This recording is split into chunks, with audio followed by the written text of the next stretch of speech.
에게 주시는 하나님 말씀은 마태복음 16장 13절로 20절 말씀입니다. 이 시간 우리 각자에게 하시는 하나님의 말씀으로 함께 받겠습니다. 예수께서 가이사랴 필리포 지방에 이르러 제자들에게 물어 가라사대 사람들이 인자를 누구라 하느냐 가로되 더러는 세례 요한 더러는 엘리야 어떤 이는 예레미야나 선지자 중에 하나라 하나이다. 가라사대 너희는 나를 누구라 하느냐 시몬 베드로가 대답하여 가로되 주는 그리스도시요 살아계신 하나님의 아들이시니이다.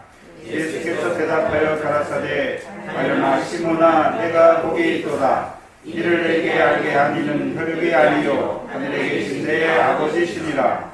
또 내가 내게 이르노니 너는 베드로라. 내가 이 반석 위에 내 교회를 세우리니 음부의 권세가 이기지 못하리라.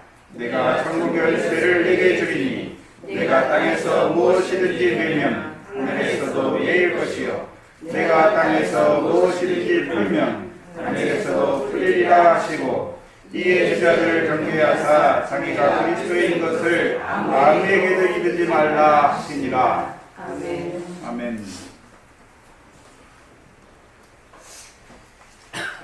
아브라함과 다윗의 자손으로 오신 예수 그리스도로 시작하는 이 마태복음의 말씀 은혜 가운데 16장까지 보게 하셨습니다. 16장까지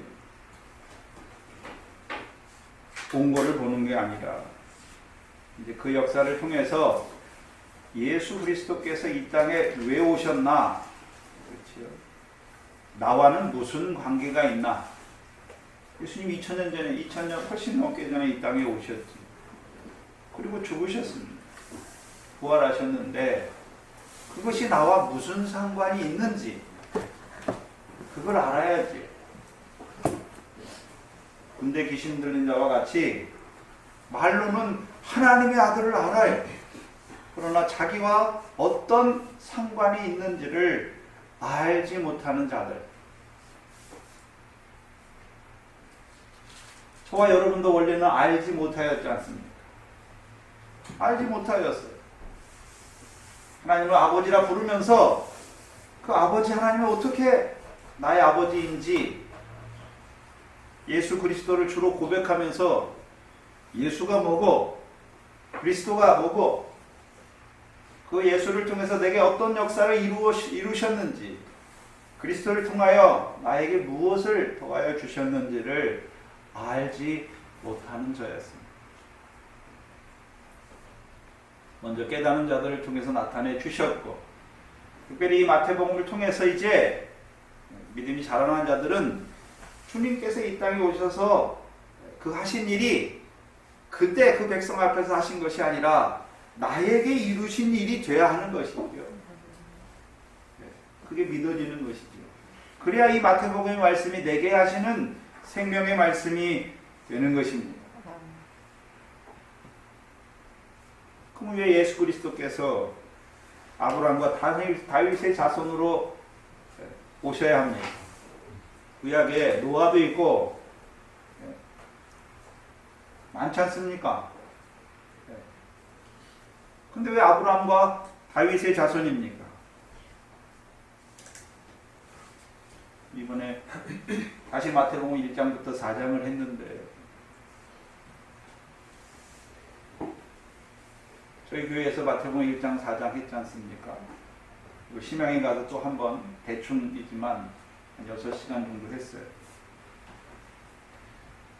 근데 이번에 갔더니 또 새로운 거를 또 하나님께서 열어주셔서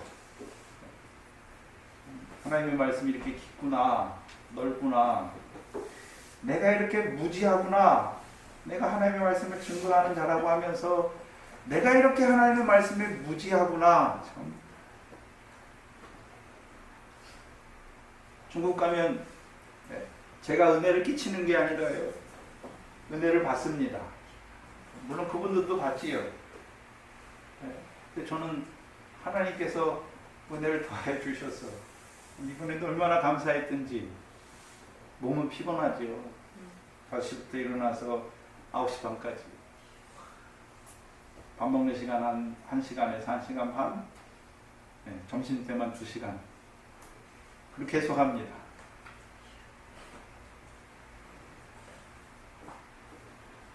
몸은 피곤한데 영의 힘이 있으니까.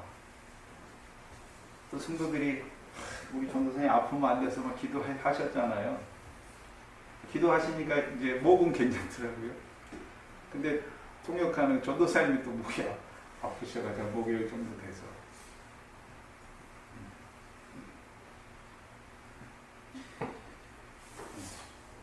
참 은혜로운 시간이었습니다.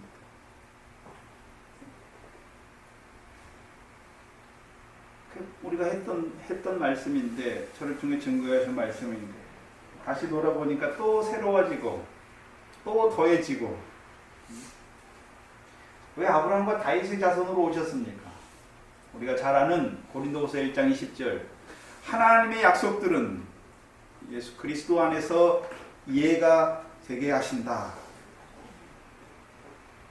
곧 조상들에게 주신 약속. 아브라함과 다윗의 다윗에게 그 주신 약속을 이루시기 위해서 오신 것이죠. 꼭 말하면 아브라함과 다윗에게 주셨던 약속이 그리스도 안에서 이해가 되는 것입니다. 이루어지는 것을 말하는 것이지요. 그 결과가 누굽니까? 저와 여러분이죠. 저와 여러분이죠. 창세기 12장 3절에 아브라함에게 하나님께서 모든 민족이 너를 인하여 복을 받을 것을 말씀하셨지요. 그리고 아브라함의 씨는 이삭이 아니라 갈라디아 3장 16절에 조상들에게 여럿을 가르쳐 네 자손이라 하지 아니하시고 오직 하나를 가르쳐 내 자손이라 하셨으니 곧 그리스도라 말씀하신 대로 사도행전 3장 25절에 아브라함의 씨인 그리스도를 인하여 저와 여러분이 이제 믿음으로 말미암은 아브라함의 아들이 된 것입니다. 그렇잖아요. 우리에게 이루시는 것이죠. 이제 이방이었던 우리를 믿음으로 말미암아 아브라함의 아들로 세우신 예수 그리스도.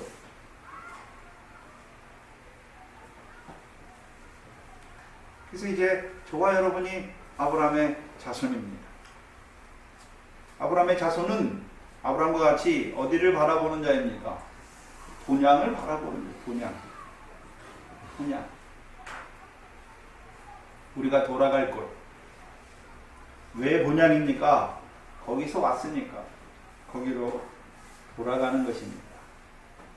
그러면 아무 뜻도 없이 왔다가 이 세상에 왔다가 아무 뜻도 없이 돌아가는 것이 아닙니다. 이 세상은 밭이라 말씀하셨고 너희는요 씨다. 우리가 씨입니다. 우리가 이 세상에서 난 것이 아니라 창세전에 그리스도 안에서 우리를 아들의 영으로 택하셨고 그 영의 육신을 입혀서 밭된 세상에 씨로 보내신 것입니다. 씨로 보내셨으니까 결실해야죠. 열매를 맺어야 하는 것입니다. 열매 맺으려면 뭐가 필요한가요? 땅이 필요하지요. 그래서 구약에서는 밀과 보리와 포도와 무화과의 감람의 소산지인 가나안 땅으로 보여주셨고 신약에서는요 하나님의 나라를 유업으로 얻는 열매, 성령의 열매를 우리에게 보여주셨습니다. 그래서 아브라함에게 주신 약속은 씨와 땅에 관한 약속입니다. 누가 씨입니까? 육적 아브라함의 자손이 씨가 아니라 이제 그리스도를 믿음으로 받은 자들이 믿음 안에서 아브라함의 씨가 되었고 이제 성령으로 따라나서 하나님 나라에 들어가서 이제 하나님 나라를 유업으로 얻는 자로 세워가시는 약속, 다윗에게 주신 약속입니다. 성경에 있는 말이 아니라 우리에게 이루신 일이죠. 아브라함의 자손으로 오신 예수 그리스도께서 그 앞에 보내신 세례 요한을 통해서 물세례 주시지요. 그래서 우리로 하여금 이제 애굽에 있는 우리를 이제 하나님의 백성으로 광야에 서게 하시고 그 광야의 연단을 통해서 예수가 그리스도임이 믿어지게 하셔서 이제 믿음으로 아브라함의 아들로 가나안 땅에 들어가는 자들로 물과 성령을 따라 나서 위의 것을 바라보는 하나님 나라의 백성으로 세우신 것입니다. 또한 이제 다윗의 약속을 통해서는 이제 하나님 나라의 백성으로 아브라함의 자손이니까 밀과 보리의 결실을 하는 자들에게 다윗을 시온의 왕으로 세우셔서요. 이제 시온에서 나오는 그 율법을 통하여 우리로 하여금 성령의 열매를 맺게 하시는 하나님이십니다. 그래서 다윗의 자손으로 오신 그리스도께서 시온의 왕이 되셔서 아브라함의 자손으로 밀과 보리의 결실을 하지만 한편으로는요 가나안 칠족이 남아 있어서 그 옆구리에 가시와 올무가 되었지 않습니까? 그래서 여전히 무슨 역사가 있습니까? 넘어지는 사망의 역사가 있는 것이죠. 그래서 다윗이 예루살렘을 점령하여 시온이 되게 하니까 그 가나안 족속의 역사가 끝나는 것입니다. 이제 다윗의 자손으로 오신 그 그리스도께서 우리 앞에는 가나안 칠족이 없잖아요. 저와 여러분에게는 아브라함의 자손인 저와 여러분에게 무슨 역사가 역사하고 있습니까? 일곱 귀신의 역사를 아브라함의 자손임에도 불구하고 더러워지게 하는 그 일곱 귀신의 역사를 쫓아내어 주시는 것입니다. 쫓아내어 주실 뿐만 아니라 이제 시온의 법궤를 안치하여 이제 시온에서 나오는 여호와의 율법을 행하는 자로 가르쳐 주셔서 그 길로 행하게 하시는, 그래서 우리로 하여금 포도와 무화과의 열매를 맺게 하시는 것입니다. 곧 하나님의 나라를 유업으로 얻는 열매를 맺게 하시는 것입니다. 그래서 구약과 신약에는 비유가 많이 나오죠. 우리가 포도나무다. 그렇죠? 하나님의 백성이 포도나무입니다. 무화과 나무입니다. 포도나무는 나무 자체로는 쓸 게 아무것도 없습니다. 그래서 과실수를 다 보시면 포도, 무화과, 감람, 사과, 배나무, 나무로서는 어떤 목재도 만들 수 없어요. 뭐가 중요합니까? 열매. 열매를 위해서 그걸 심는 것이죠. 나무가 뭡니까? 우리 육신이지요. 우리 육신은 육체를 위하여 심으면 육체로부터 썩어질 것을 거둘 수밖에 없습니다. 포도나무가 나무 자체로서 아무 쓸모없는 것처럼 우리 육체도 우리 육체만 위한다면 육체로부터 썩어진 것을 거둘 수밖에 없는 것이죠. 그러나 이제 우리가 육체로 살지만 육체를 위하여 심는 자가 아니라 우리에게 오신 성령을 따라서 성령을 위하여 심는 자가 되면 성령으로부터 무엇을 걷는 것입니까? 영생을 얻는 것입니다. 그 영생을 이루어 주시는 분이 다윗의 자손으로 우리에게 말씀하시는 것입니다. 특별히 이 마태복음을 통해서 이미 저와 여러분 아브라함의 자손으로 살아가지요. 본향을 바라보는 자로. 그래서 이제 미래 결실을 맺지 않습니까? 세상 염려와 재리의 유혹을 끊게 하셔서 100배, 60배, 30배 결실하게 하시고, 더 나아가서는 이제 베드로전서 1장과 같이 예수 그리스도의 부활하심으로 거듭나 산 소망을 바라보는 자들에게 여러 가지 시험을 통하여 이제 썩지 아니하고 더럽지 아니하고 쇠하지 아니하는 기업을 잇는 그 보리의 결실을 하는 자들로 우리를 세우십니다. 이제 그 아브라함의 자손을 이제 다윗의 자손으로 세우시는 것이죠. 곧 큰 믿음으로 말미암은 다윗의 자손으로 우리를 세우셔서 이제 하나님의 나라를 유업으로 얻는 열매 맺는 생명으로 살아가게 하시는 것입니다. 그래서 오병이어 누구에게 주십니까? 아브라함의 자손에게 주십니다. 아브라함의 자손. 무엇을 위해 주십니까? 하나님 나라의 일을 위해서 주시는 것입니다. 밀과 보리의 혈실을 얻게 하시기 위해서. 그래서 그 오병을 먹고 자라난 자들에게 이제 다윗의 자손이 무엇을 더하여 주십니까? 칠병으로 더하여 주시는 것입니다. 그래서 이제 하나님의 나라를 유업으로 얻는 열매를 위한 양식으로 더하여 주시는 것입니다.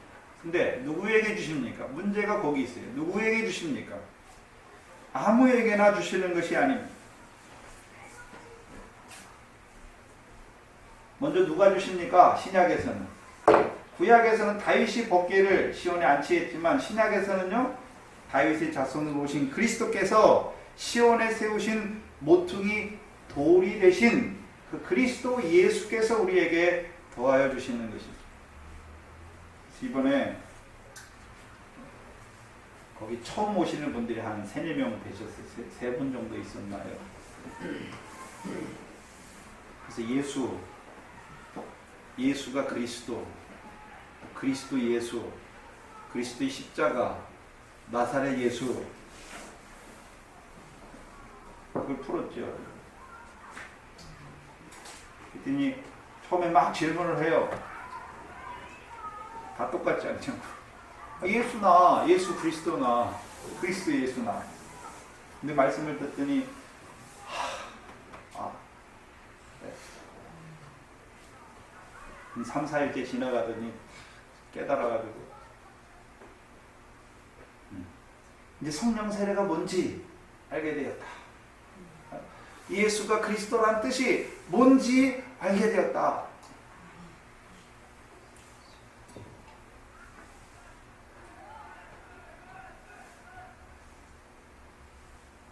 누구에게 주십니까? 칠병은 시온에 세우신 모퉁이 돌이 믿어진 자들에게 주시는 것입니다. 곧 신약에서는요, 그리스도 예수를 주로 받은 자들에게 더하여 주시는 양식입니다. 그리고 누가 그리스도 예수를 주로 받은 자입니까? 가나안 여자죠. 가나안 여자. 다윗이 주신 떡을 먹은 자. 또요, 막달라 마리아와 같이 7 귀신 나간 자들에게 주시는 양식이 칠병입니다. 뭐하게 하기 위해서요? 네? 이제 포도 열매와 무화과 열매를 맺게 하시기 위해서. 자라는 자들은요, 포도 열매를 많이 맺었으면 포도주를 닮아야죠. 그래서 이제 하나님과 사람을 기쁘시게 하는 새술로 나누어 주는 자로 세우시는 것입니다. 그래서 요한복음 6장에 오병이 나오는 오병. 근데 요한복음 6장에서는 오병과 칠병을 나누지 않았어요. 그냥 하나로 보는 거죠, 오병을. 그래서 보리떡입니다. 근데 마태복음에서는 오병과 칠병을 나누어 주셨죠. 오병을 먹은 자들에게 자라나게 하셔서 또 칠병을 더해 주시는 것을 보여주시는 것이죠. 요한복음에는 그게 보리떡인 오병에 다 들어있어요. 그래서 오병을 나눠주시고, 주님이 오병을 나눠주신 목적이 무엇이라고 말씀했습니까? 육신 먹고 배부르게 하는 양식으로 주신 것이 아니라 표적을 보게 하기 위해서, 그 표적을 보고 믿게 하기 위해서 주신 것입니다. 그래서 오병, 그것을 요한복음 6장에 생명의 떡, 참떡으로 말씀하시고, 예수님께서 자신을 세상의 생명을 위한 참떡으로 자기가 온 것을 나타내 주셨습니다. 곧 영생을 위한 인자의 살과 피로 오신 주님인 것을 말씀하시고 받아 먹으라 하시는 거죠. 예수님의 살, 예수님의 피를 먹는 것입니다. 먹는 거예요, 저와 여러분이. 육신적으로 먹으면 식인종이죠. 네. 예수님이 뭐 육신을 나눠줬습니까? 그게 아니죠. 네. 예수님 육신이 뭐가 돼서 오셨습니까? 말씀이 요한복음 1장 14절입니까? 말씀이 육신이 되어 오셨죠. 그래서 육신을 주신다는 것은 뭘 주신단 말입니까? 말씀을 주신다는 거예요. 말씀. 근데 그 말씀은 우리의 말과 달라요. 그 말씀은 살았고 운동력이 있는 말씀이죠. 아무것도 못하시는 말씀이 아니에요. 살아서 역사하는 말씀이에요. 또한 피를 먹으라 하십니다. 무슨 피를 먹어야 됩니까?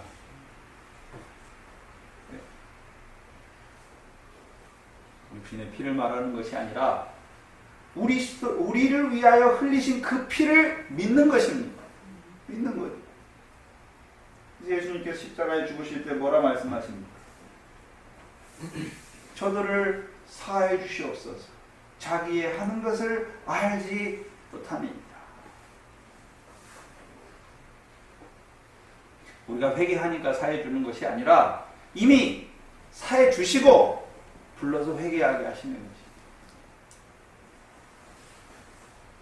근데 문제는 그 말씀을 들어야 내가 죄인이라는 걸 알게 되고 나를 위해서 주님이 그 피를 흘리셨구나 알게 되는 것이죠.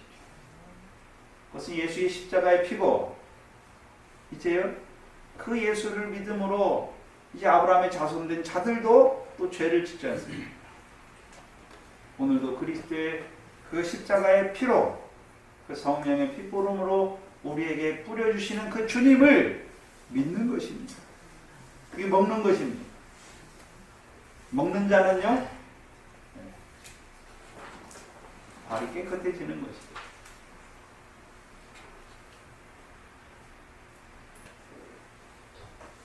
그래서 요한복음에서 그 떡을 먹은 자들을 표적을 본 자라고 말씀하시는 것입니다. 그래서 요한복음 2장 11절에 표적은 뭘 나타내시는 것입니까? 그의 영광을 나타내시고 그 영광을 나타내시는 목적이 무엇입니까? 믿게 하시려고. 영광의 진유인 것을 믿게 하시려고.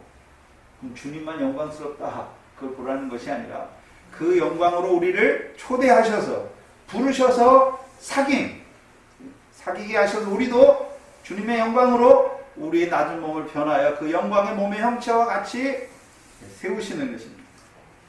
고린도후서 3장 18절에 영광으로 영광에 이르게 하시는 것입니다. 문제는 바리새인과 사두개인들이 있죠. 그들은 참 떡을 앞에 두고 있지요. 자기 앞에 있어요. 참 표적이 자기 앞에 있어요. 그런데도 뭐합니까? 하늘에서 오는 또 다른 표적을 구하는 자들입니다. 그때만 그런 것이 아니라 오늘도 참 떡으로 오시는 그 예수님을 보여주셨지만 말씀을 통해서 말씀이 없는 게 아니에요. 말씀이 있어요. 예수 그리스도를 말해요. 그런데 뭔지 몰라요. 그 신령한 의미를 깨닫지 못하니까 여전히 예수 믿어서 육신 배부른 거. 예수 믿으면 세상 축복이래. 예수 믿음. 이분들도 안 목사님 만나기 전에 한 2년 정도, 1년 반 정도 된 것 같아요. 그 전에는 다 예수 믿어서 어렴풋하게 그냥 구하는 게 맨날 세상 건강, 물질의 축복 이런 거였죠. 자녀들 잘 되는 거. 근데 이 교훈을 받고 나서는요, 세상은 썩어지는 거잖아요. 예수 믿어 세상 축복이 아닙니다. 하나님 나라의 복은, 마태복음의 하나님 나라의 복은 어디 거기 세상 게 포함되어 있습니까? 심령이 가난한 게 복이에요. 심령이 가난하면 내가 또 세상에 뭘 주겠다가 아니라 심령이 가난한 게 복입니다. 심령이 가난한 자에게 뭘 주신다 했습니까? 천국을 주신다 했습니다. 천국을 받은 자, 죽어서 가는 천국이 아니라 하나님의 나라, 하나님 나라 백성으로 살아가는 게 복이에요. 애통하는 게 복이고 온유한 게 복이고 의에 주는 게 복이지 않습니까? 그 복은 무엇과 연결되어 있습니까? 이 세상의 무엇과 연결되어 있는 것이 아니라 하늘에서 상이 우리에게 있는 것과 연결되어 있어요. 하늘에 상이 있는 거예요. 그래서 하나님 나라의 복은, 물론 율법 시대에는 율법의 복을 주셨어요. 왜? 율법 지켜 행하면 보이는 세상 복 주셨어요. 왜 주셨습니까? 그 복 가지고 하나님께 감사하고 하나님께서 주신 것으로 알아서 그 율법을 지키는 율법의 사람들이 하나님이 주신 것 갖고 자기만 위해 씁니까? 고아와 객과 과부와 나그네를 돌봐야 되지 않습니까? 나누게 하신 거예요. 나누게. 그게 이웃사랑이죠. 그걸 통해서 구제, 마태복음 6장에 구제하는 거, 기도하는 거, 금식하는 거 다 상이 있지 않습니까? 중국에서는 요상츠, 티엔상 요상츠거든요. 하늘에서 너희 상이 있다. 갈수록 좀 중국말이 늘더라고요.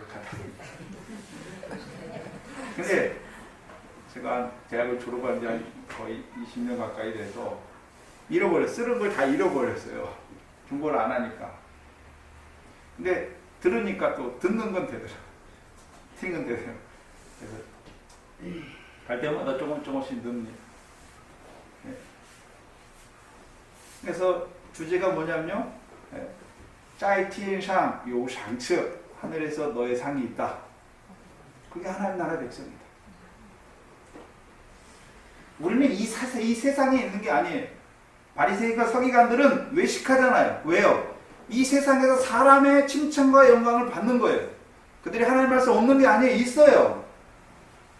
그 당시 바리새인 서기관이 아니라 오늘 바리새인 서기관이 하나님 말씀 가르쳐요. 그런데요, 바리새인은 돈을 좋아해요. 예수 믿으면 세상 복 받습니다. 그거죠.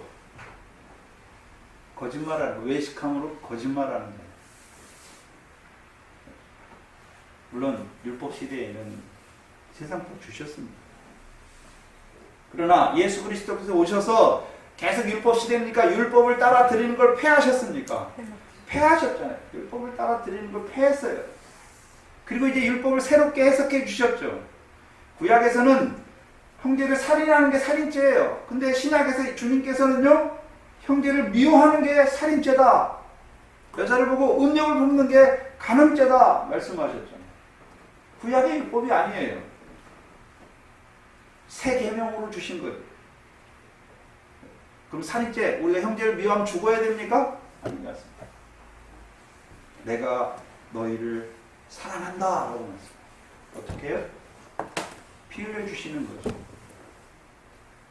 율법의 저주에서 속량하시는 거지. 그러니까 우리가 오늘도 죄가 더한 곳에 은혜가 더 넘쳐서 살아가는 것입니다.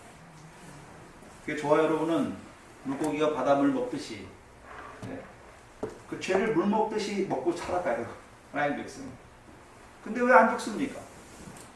그리스도의 십자가에 우리를 위해서 죽으실 뿐만 아니라 죽으신 뒤에도 계속해서 그 옆구리에 창을 맞으시고 우리를 위하여 그 피와 물을 흘려주셔서 오늘도 그 성령의 피 뿌림으로 나 같은 죄인을 사랑하신 사랑 안에서 우리를 자라게 하시는 것입니다.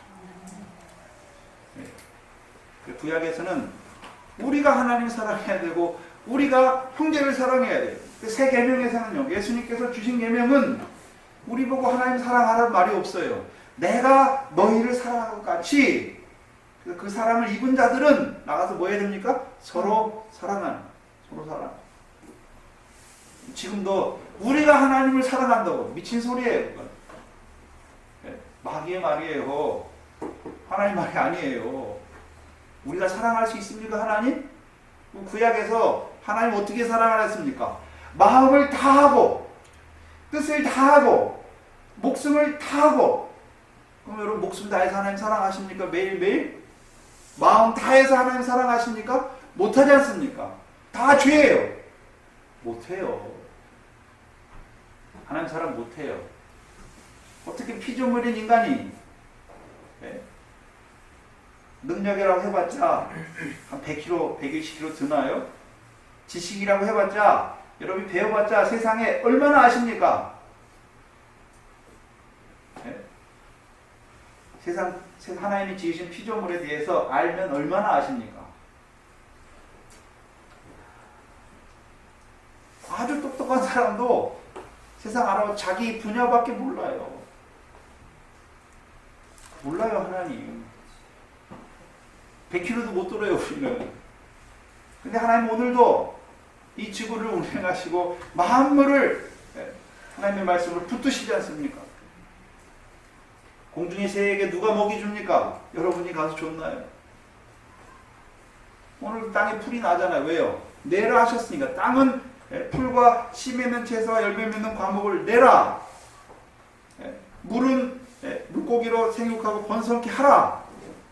하나님 주신 걸로 살아요. 우리가 다. 그거 가지고 또 다른 걸로 제조해서 또 바꾸긴 하지만 근본적으로 하나님이 주신 것 갖고 살아요. 근데 하나님을 알지 못해요.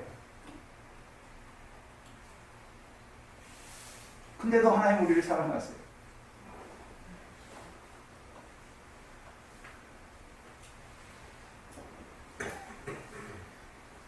오늘도 바리새인과 사두개인들과 같이 하늘의 기상은 잘 분별해. 하늘의 기상은 오늘 저녁에 서쪽에 노을이 싹 지면 내일은 밝겠다. 내일은 날씨가 좋겠다. 그럼 우리 뭐하고 뭐하자.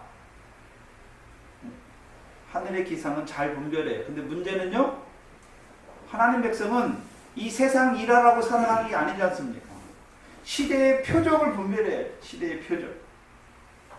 누가 오셨습니까? 이제 저와 여러분은 율법 시대가 아니라 복음과 성령 시대에 오니까, 시대에 사니까 누가 오셨습니까? 표적으로, 참떡으로 예수 그리스도께서 오셨잖아요.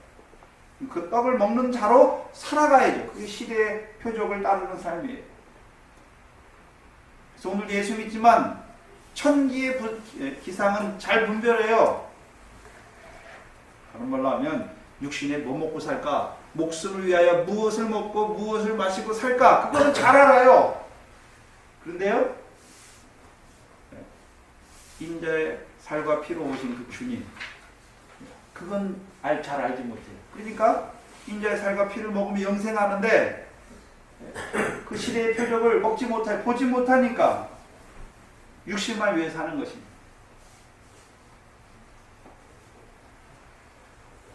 육신만 위해 살면 어떻게 되는 줄 아세요? 예수님께서 그 바리새인과 사두개인들을 뭐라 했습니까? 시대의 표적을 분별하지 못하니까 그들이 어떤 자들이 됩니까? 악하고 음란한 세대가 되는 것입니다. 악하고 음란한 세대. 그럼 저희가 무슨 예수 믿는 사람, 뭐 세상 사람처럼 악하고 음란한 세대를 말하는 게 아니죠. 하나님의 백성인데 하나님의 말씀에 대해서 악한 것이죠. 음란한 것이죠. 그들에게는 요나의 표적이 이루어집니다. 요나가 물고기 뱃속에 있었던 것 같이 인자가 땅속에 3일 3야를 땅속에 있는 거예요. 땅속에. 곧 부활하신 주님을 몰라요. 죽으신 것만 알아요. 땅속에 있는 거. 그대의 삶이 뭡니까? 흙으로 사니까 결국은요, 흙은 흙으로 돌아가지 않습니까? 그거예요. 삶의 자리. 그럼 저와 여러분에게 이 양식을, 오병과 칠병을 먹여주신 이유가 무엇입니까? 이제 우리는 육체를 위해 사는 자가 아니라 하나님 나라의 일, 하나님 나라를 유업으로 얻는 그 열매를 맺는 자로 살아가는 것이죠. 시대의 표적을 봤다. 눈으로 본 것이 아니라 믿어진 거지요. 그 떡을 먹었으니까 우리가 잠깐 육신으로 산 날 동안 이제 육체를 위해 사는 자가 아니라 성령을 위해 심어서 성령으로부터 영생하는 그 생명으로 살아가는 것입니다. 그 지난 시간까지. 그리고 오늘 본문 13절에 예수께서 가이사랴 빌립보로 가십니다. 근데 원어에서는 대라는 접속사가 있습니다. 영어 성경은 거의 now when 연결되어 있는 거죠. 12절에서 끝난 것이 아니라 오늘 본문 13절이 연결되어 있는 것입니다. 예수께서 가이사랴 빌립보에 이릅니다. 자, 우리가 성경에 예수가 나오죠. 예수를 구별할 줄 알아야 돼요. 구별할 줄 모르면 히브리서에 나오는 예수, 마태복음에 나오는 예수, 세례요한이 증거한 예수. 헷갈리죠. 세례요한이 증거한 예수는 뭡니까? 자기 백성의 죄를 위하여 십자가에 죽으신 예수죠. 그러나 히브리서에서 증거하는 예수는 죽으신 예수입니까? 이제 부활하셔서 하늘에 대제사장으로 앉으신 예수입니까? 다르잖아요. 이분들도 그걸 모르더라고요. 그러니까 헷갈려요. 그럼 오늘 본문의 예수는 어떤 예수님입니까? 십자가에 죽으시는 세례요한의 물세례를 통해서 나타나는 예수가 아니라 시온의 모퉁이 돌이 되신 예수님이죠. 시온의 모퉁이 돌이 되셨다는 건 무엇입니까? 시편 2편 6절에 내가 나의 왕을 나의 거룩한 산 시온에 세우신 것입니다. 다윗이 예루살렘을 점령하여 시온이 되게 합니다. 그래서 예수 그리스도는 다윗의 자손으로 오셨잖아요. 그래서 다윗을 통해서 예표로 다 보여주셨어요. 어떤 일을 하실 것인지. 다윗이 이스라엘의 왕이 되니까 예루살렘을 점령해서 시온이 되게 하고 법궤를 안치하잖아요. 다윗의 자손으로 오시는 예수도 어디에 올라갔습니까? 시온에. 그래서 신약에서는요, 시온에 세우신 모퉁이 돌이에요. 신약에 예루살렘에 세운 모퉁이 돌은 없어요. 시온에 세우신 모퉁이 돌이죠. 그럼 시온에 세우신 모퉁이 돌이 하는 일이 무엇입니까? 다윗이 예루살렘을 시온이 되게 하고서 하는 일이 뭡니까? 다윗의 마음에 미워하는 소경과 절뚝발을 치는 거예요. 그리고 다윗의 자손으로 오신 그리스도께서 이제 시온의 왕이 되시는 무슨 일을 합니까? 절뚝발이 불구자 소경을 죽이는 것이 아니라 고쳐서 온전케 하시는 것이죠. 온전케 하는 거예요. 소경. 못 보는 거죠. 눈이 있어요. 대부분의 소경은 다 눈이 있어요. 눈이 못 봐요. 육신의 눈을 못 보는 것을 말하는 것이 아니라 예수님께서 바리새인을 소경이라고 말씀하셨죠. 육신의 눈은 잘 떠 있어요. 뭘 못 봅니까? 예수님께서 이 땅에 생명의 빛으로 왔는데 그 빛을 못 봐요. 자기 앞에 참떡을 놓고도 그게 참떡인지 못 봐요. 소경이. 그때만 소경이 있습니까? 지금도 예수 그리스도를 영생을 위한 참떡으로 오셨는데 예수의 말씀 받아요. 떡을 먹긴 먹어요. 근데요, 육신 배부르게 하는 떡으로 먹는 자들은 다 소경입니다. 고쳐주시는 것이죠. 여기서는 아브라함의 자손 됐는데 소경된 자들을 고쳐주는 거예요. 아브라함의 자손이면 밀과 보리의 결실은 하지 않습니까? 근데 뭐는 못 봅니까? 열매는 못 보죠. 소경이 고쳐주시는 거죠.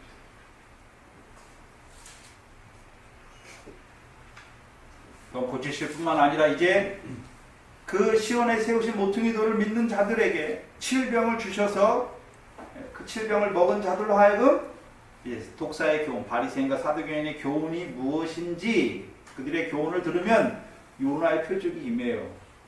그러나 이 표적, 예수님께서 주신 칠병을 먹으면 어떤 표적을 보게 됩니까? 17장 21절에 이때로부터 예수 그리스도께서 예루살렘에 올라가 장로들과 대제사장들과 서기관들에게 많은 고난을 받고 죽임을 당하고 거기서 끝이 아니라 제3일 만에 살아나는 주님을 만나게 되는 것이죠. 그래서 우리가 했던 요한복음 1장과 사흘 동안에 일으키시는 성전이 되는 것입니다.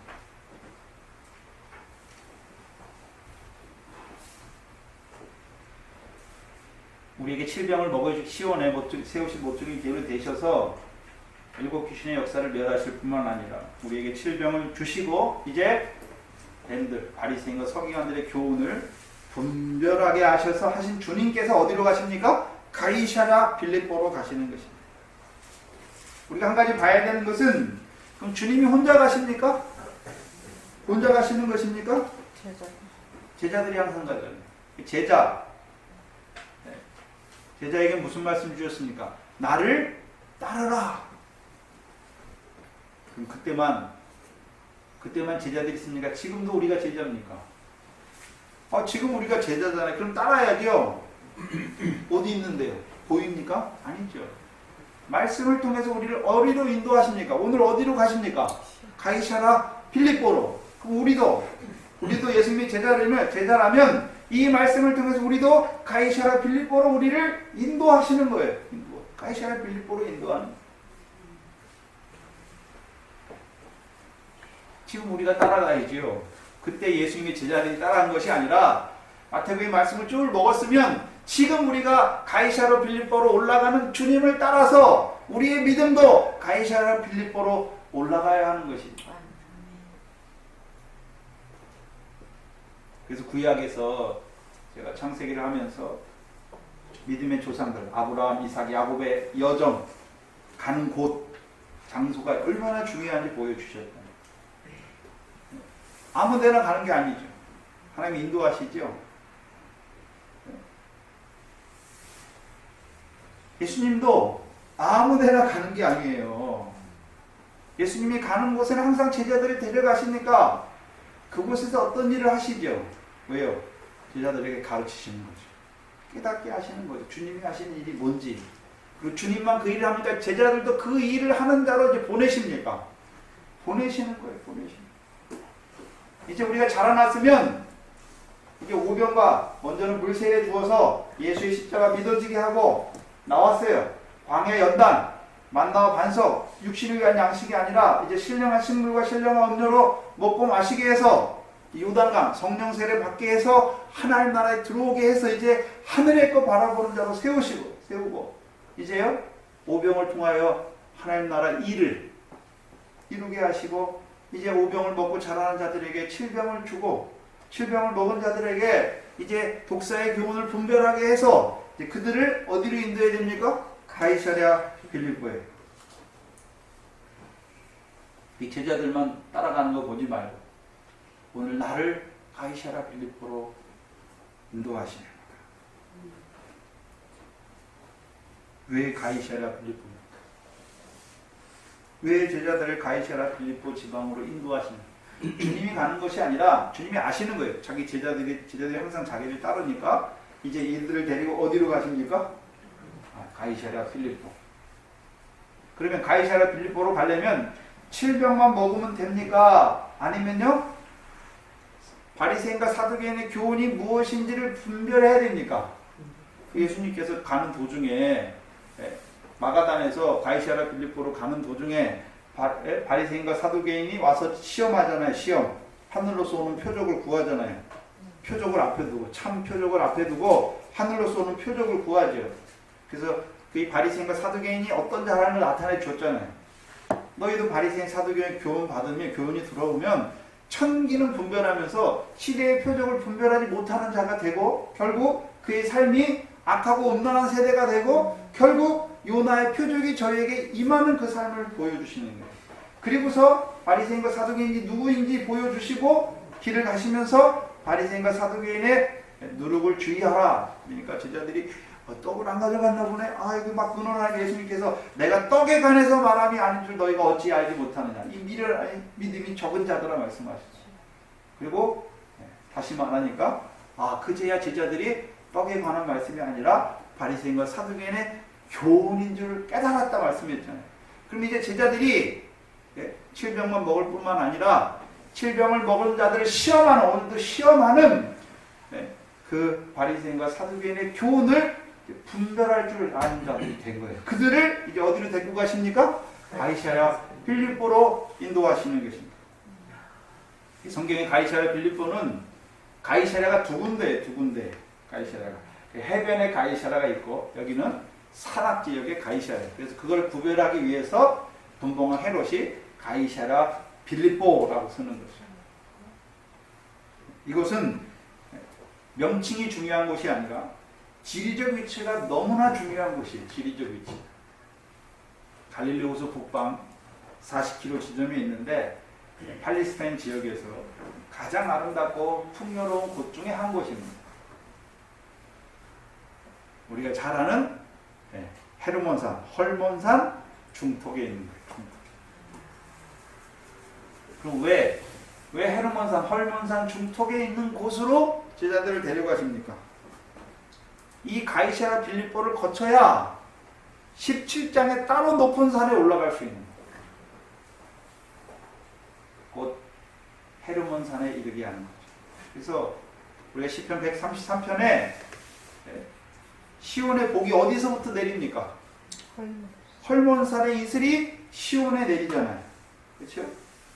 그래서 시온에서 복을 명하시니까 그 복이 무엇입니까? 영생이에요, 영생. 그러면 헐몬산의 이슬이 시온에 내립니까? 우리가 시온으로 가야 되나요? 시온이라고 안 불러요. 지금 예루살렘이라고 불러요. 영적인 뜻이잖아요. 다윗의 자손으로 오신 그가 시온의 모퉁이 돌이 되시니까 우리가 그 시온으로, 다윗의 자손으로 오신 그를 믿음으로 받으면 우리가 어디에 올라가 있습니까? 시온에 올라가 있고, 그래서 헐몬산의 이슬이 시온에 내리잖아요. 왜요? 그럼 그 이슬이 있는 곳이 어딥니까? 이슬이 뭐 하늘에서 내린 이슬을 말하는 것이 아니라 신명기 32장에 모세가 뭐라 했습니까? 나의 교훈은 하늘에서 내리는 이슬이요 말씀했죠. 시온에 이른 자들에게 헐몬산에서 주시는 교훈이 있다는 거죠. 교훈이 있다는 거죠. 그래서 헐몬산으로 올라가는 과정이에요. 헤르몬산. 예수님께서 가이사랴 빌립보로 그냥 데려가시는 것이 아니라 이제 시온에 앉은 자들에게 헐몬산의 이슬을 주셔서 이제 어디로 올라가게 하십니까? 헤르몬산으로 올라가게 하시는 그 과정이에요. 그럼 헬몬산이 어디 나옵니까? 아가서에 나오지 않습니까? 아가서 4장입니다.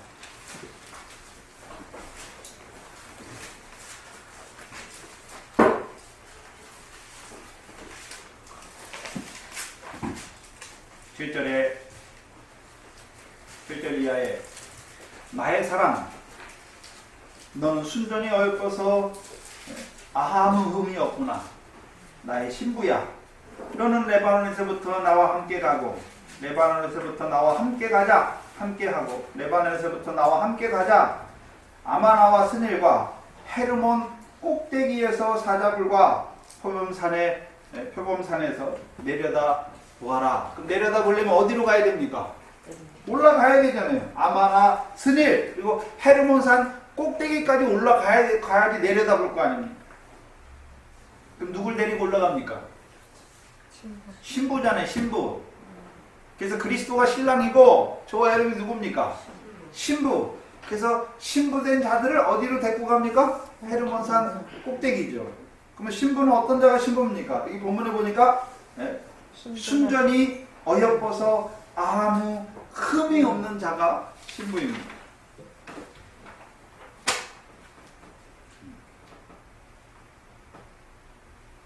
그러면 신부는 이제 누구와 함께 합니까? 신랑. 여기 우리 화범 씨하고 다정 씨 왔는데 신랑과 함께 하니까 신부잖아요. 결혼하기 전에는요. 네? 신랑과 신부는 아니에요. 그냥 사랑하는 사람이죠. 결혼하니까 신랑과 신부가 되는 거죠. 네? 신랑과 신부가 되지 않습니까? 그러면 우리의 신랑은 누굽니까? 그리스도잖아요. 우리가 신부니까 누구와 함께 하는 것입니까? 이제 신부가 된 자들이 신랑과 함께 하는 것입니다. 문제는 신랑과 함께 한다는 의미가 뭡니까? 돌리면 되나요, 권사님? 네.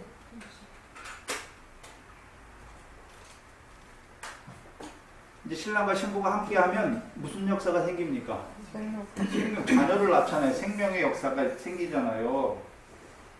네.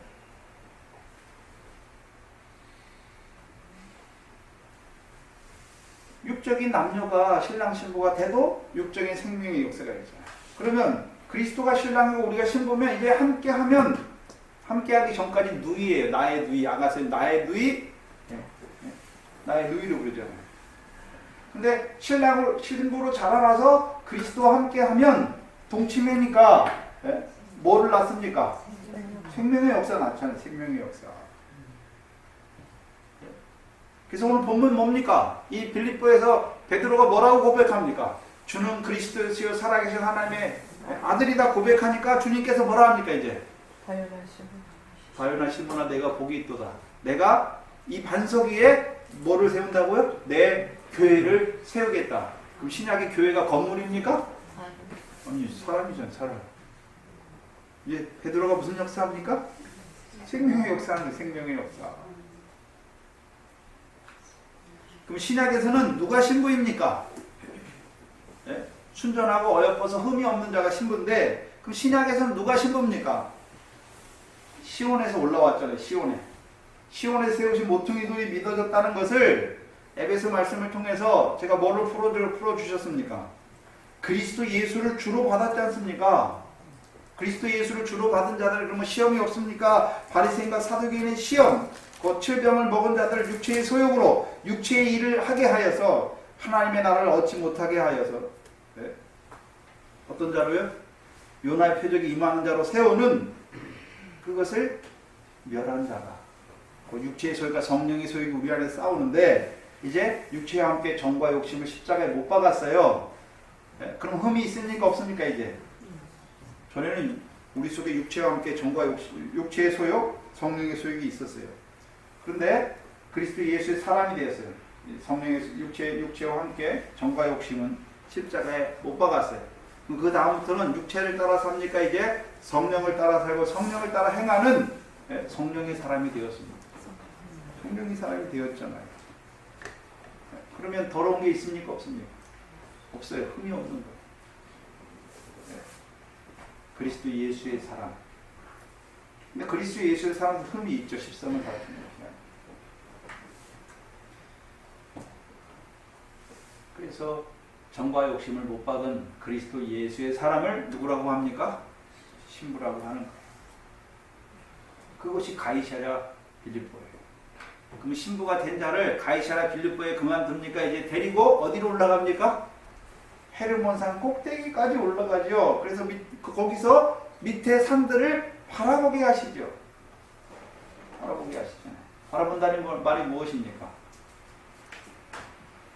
헐몬산의 이슬을 내려줘야 다른 산들도 올라올 거 아닙니까? 헐몬산의 이슬을 내려줘야 시온에서부터도 올라오고 다른 산들에서부터도 올라올 거 아닙니까?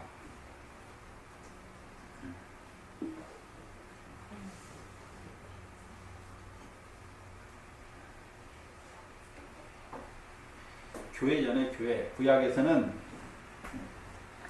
칼이라고 해요. 칼. 히브리어. 해주는. 근데 그거를 헬라어 성경으로 번역한 게 70인역이죠. 구약에 히브리어가 있어요. 근데 육적 유대인들이 흩어졌잖아요. 그러다가 헬라 지역에 가서 살아요. 그러니까 히브리 말을 몰라요. 헬라 말밖에 몰라. 그러니까 유대 랍비들이 어떻게 합니까? 이 히브리어를 헬라어로 번역해가지고 그들에게 줘요. 그게 70인역이에요. 네, 그 헬라 성경의 칼을 뭐라고 번역하냐면 에클레시아, 교회라고 번역하는 거예요. 근데 칼이 뭐냐면 하나님의 회중, 백성을 말하는 거예요. 구약에서. 네, 곧 하나님의 회중인 이스라엘을 말하죠.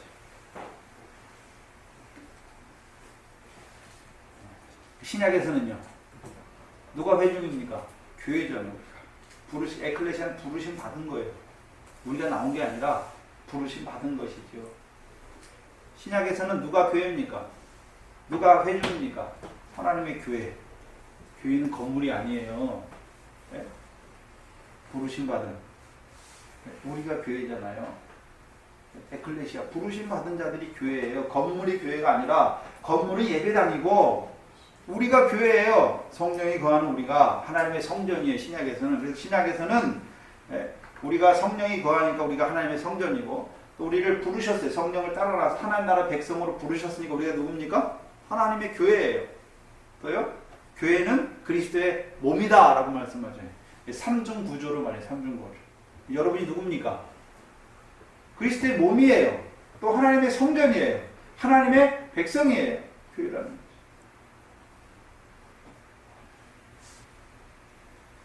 곧 가이사랴 빌립보가 어떤 곳입니까?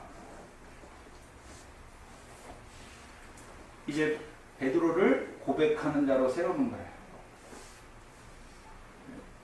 그래서 그 반석 위에 주님의 교회, 곧 영원한 언약의 후사인 하나님의 나라를 유업으로 얻는 영적 이스라엘을 세우시는 자로 세우는 것이, 이것이 가이사랴 빌립보입니다.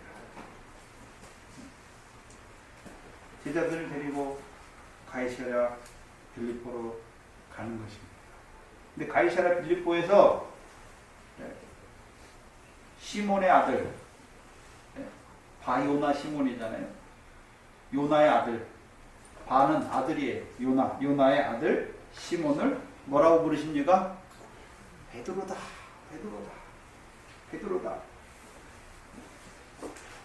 요한복음 1장 32절입니다.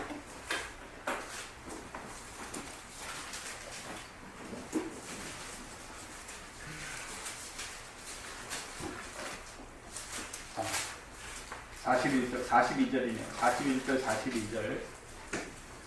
베드로의 형제 안드레가 세례요한의 말을 듣고 주님을 만났지요.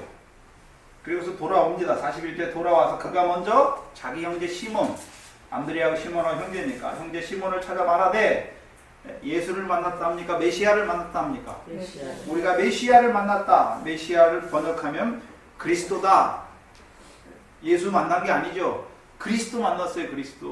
그리스도는 뭐 하는 분입니까? 성령 세례 주시는 분이죠. 그럼 자기가 뭘 받았단 말입니까? 성령을 받았다는 것이죠. 그럼 어떻게 보입니까? 위에 게 보이죠. 하늘 위에 게. 그리고서 이 42절에 데리고, 누구를 데리고요? 시몬을 데리고 누구께로 갑니까? 예수께로 오니, 여기 예수는 어떤 예수입니까? 그리스도잖아요. 성령 세례 주시는 그리스도. 예수께서 보시고 가라사대 내가 요한의 아들 시몬이니 장차 게바가 되게 하리라. 장차 게바라 하리라 하시니라. 게바는 번역하면 뭡니까? 베드로. 베드로는 그 아버지 요한이죠. 시몬의 아버지가 준 이름입니까? 주님께서 주신 이름입니까? 주님께서 주신 이름이에요. 아버지가 준 이름은요, 시몬이에요. 시몬. 근데 그 시몬을 주님이 뭐가 되게 하시겠다 말합니까? 베드로가 되게 하겠다 말씀했잖아요. 장차 게바라 하리라 말씀했잖아요. 그래서 그 시몬이, 요한의 아들 시몬이 주님을 따라요. 주님을 따라가니까 주님께서 뭘 주십니까? 죄사함의 권세, 그리스도께서 하신 일이 뭔지, 오병과 칠병, 그 표적을 보여주셨잖아요. 그러니까 이 시몬이 뭐라고 고백합니까? 요나의 아들 시몬이 주는 그리스도시요 살아계신 하나님의 아들이라 고백하잖아요. 그 고백할 때 너를 뭐라 그럽니까? 시몬의 아들이니까 너는 베드로다 말씀합니까? 베드로예요. 그래서 이 가이사랴 빌립보가 뭡니까? 시몬의 아들을 그냥 가이사랴 빌립보로 오는 게 아니라 그 예수님의 여정을 통하여 표적을 보게 하시고, 여러 가지 표적을 보게 하시고, 이제 베드로가 고백을 하는 자로 세우죠. 베드로의 고백을 하는 자로. 베드로로 세우는 거예요. 요한의 아들 시몬이 아니라 베드로로 세우시는 거예요. 고백하는 자. 주는 그리스도시요 살아계신 하나님의 아들이다. 살아계시잖아요. 누구와 함께 하십니까? 나와 함께 하십니다. 임마누엘이죠. 함께 하십니다. 그래서 이유 없이 가이사랴 빌립보에 가는 게 아닙니다. 요한의 아들 시몬을 베드로로 세우시기 위하여 가시는 거예요. 그럼 저와 여러분도 믿음을 따라가야, 베드로만 거기 가는 거 보지 마시고, 지자들만 거기 가는 거 보지 마시고, 이 말씀을 통해서 우리도 올라가야죠. 올라간다고 다 베드로로 사는 게 아니잖아요. 또 시몬의 아들이 나오잖아요. 예수님께서 요한복음 21장에 부활하신 예수님께서 요한의 아들 베드로야, 네가 요한의 아들 시몬아, 내가 나를 사랑하느냐 묻잖아요. 베드로란 말을 주셨는데 살기는 누구로 살고 있습니까? 시몬의 아들로 살고 있어요. 사람의 아들로 산단 말이에요. 사람의 아들로. 한 번에는 안 바뀌죠. 저와 여러분도 이제 사람의 아들 이광원이 아니라 하나님의 아들, 그리스도와 살아계신 하나님의 아들이 함께하는 반석으로 세우시는 것. 이것이 가이사랴 빌립보입니다.